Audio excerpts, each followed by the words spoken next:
Now, South Africans, including students stuck in the Ukraine, are urged to seek refuge in Poland.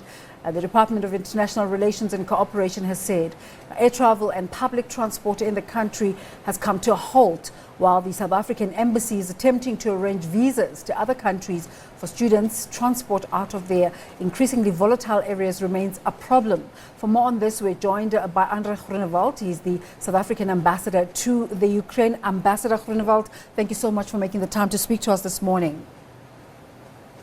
Thank you very much. Thanks for inviting me, and good morning to the listeners.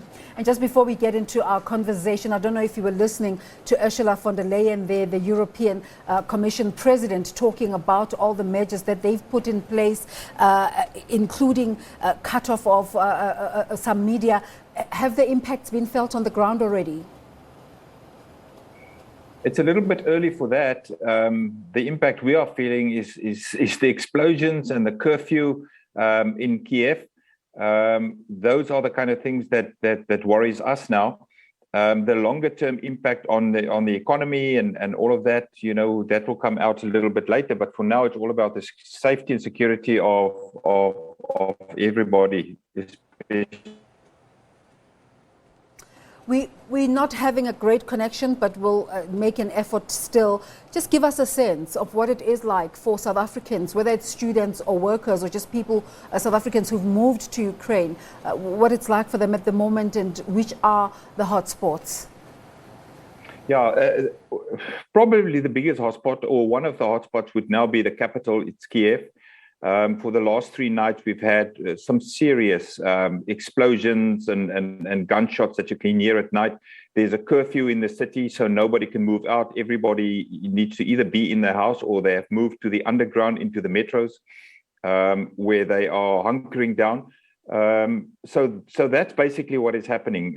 With regards to the students, I am starting a bit more optimistic now. Many of the students we've been able to get them, especially with train transport, to the borders. And now the issue is, of course, getting them through. Since last night, we've started moving them also through the borders on the Polish side. And I understand that the facilities on the Polish side for the refugees are really good. They're getting water, they're getting food, they're getting clothes, they're getting a SIM card. And of course, there's some students now going also through Hungary, Romania, and even Moldova. So we're moving South Africans, including the students, out. For those of us that are still here in Kiev, it is a scary situation, but I think it was important for us as an embassy to be here. In the beginning, especially when the fighting started.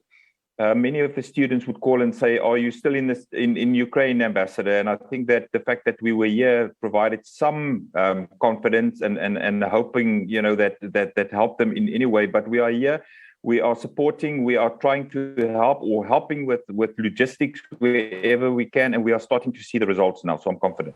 Has everything come to a standstill, or is it just about particular areas?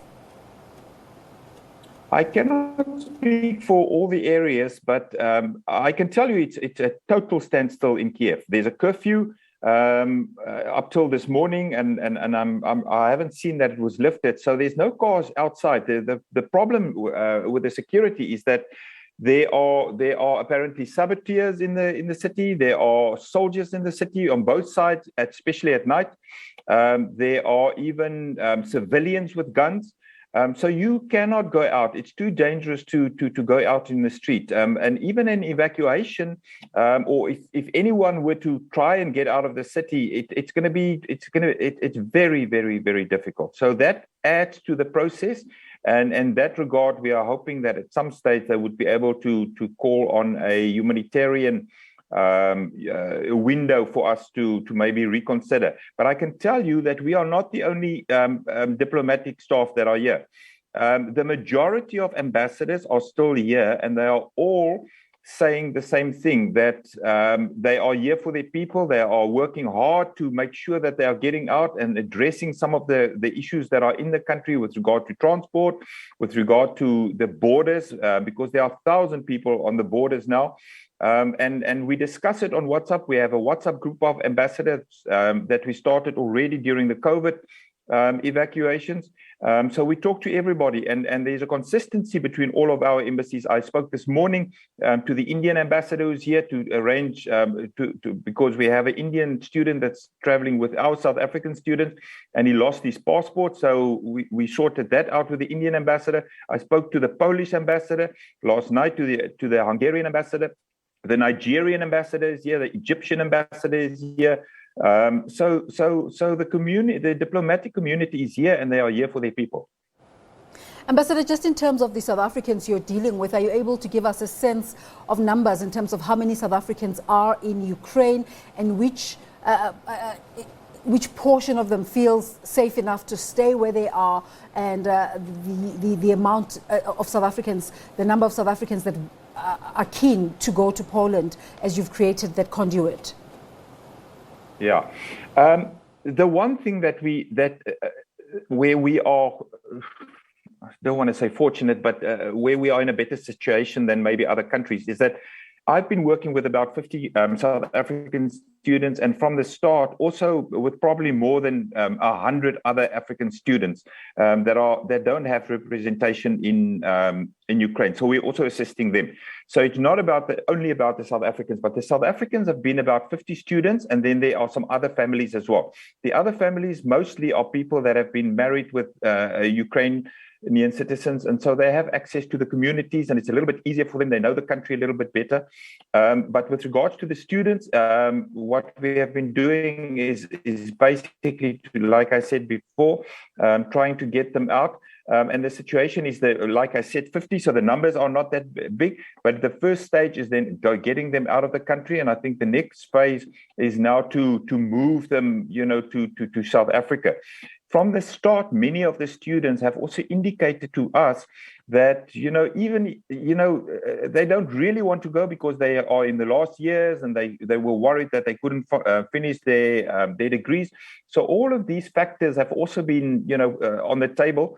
Now, of course, it's a different situation. The people that are still here, and I see this, the only two people that I'm aware of that have not moved away from their student or from their university is in Sumi, and they indicated this morning that they seem to be safe now. That some of the situation on the ground is safer than it has been in the past. The rest seem to be all either at the border or close to the border. Let's talk about the situation at the border. We've seen some posts, concerns about, on the one hand, having this anxiety about having to leave Ukraine, but on the other hand, having racism issues and issues with language at the borders. What do you know about this? Yeah, we are aware of it, and I saw some of the videos and voice notes and so on. We picked it up a little bit earlier. And because some of the people at the borders were given the instruction to prioritize Ukrainian women and children. And of course, this was, literally imposed. And of course, that pushed all foreigners down the priority list, including us. And of course, especially when you can see we look different than the Ukrainians. And so that created a problem. For South Africa and our region. It is also the Egyptian ambassador told me that these people are having the same.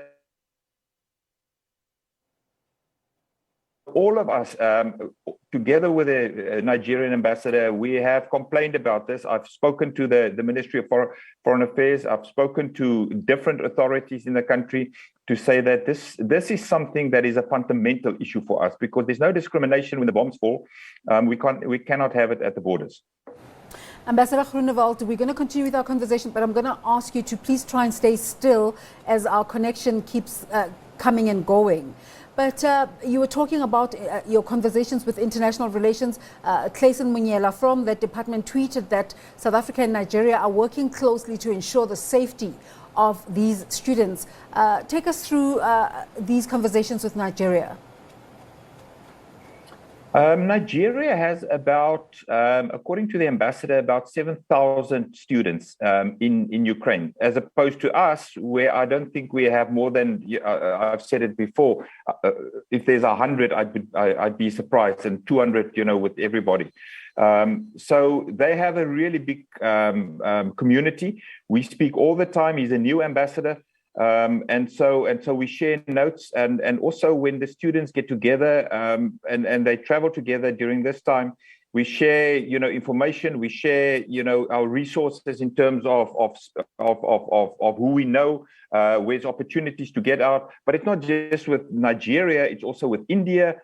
India has been very helpful, Egypt as well, and of course the neighboring countries where we're getting them through: Moldova, Romania, Hungary, Slovakia, and Polish.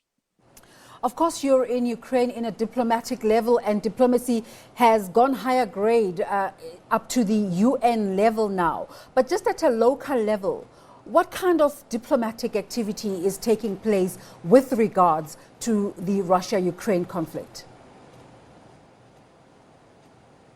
I think at this stage, everybody is seized with trying to get their people out. So that's the first priority now.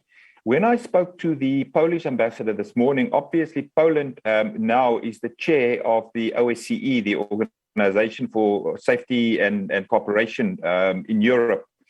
So they are chairing the situation now. So they have a little bit more insight, I think, than most. They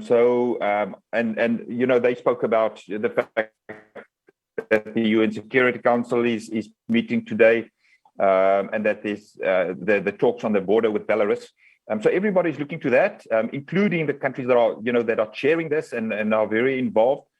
So we are just hoping for good news, and hoping that cool heads will prevail, and that some kind of ceasefire will be negotiated. But at the local level and at the diplomatic level, even at the ambassadors level, all the ambassadors now are focused on one thing: is to get their people out and to be aware of what is happening, and to make decisions that are informed. Thank you for giving us your time this morning, and of course we hope to communicate with you as developments unfold.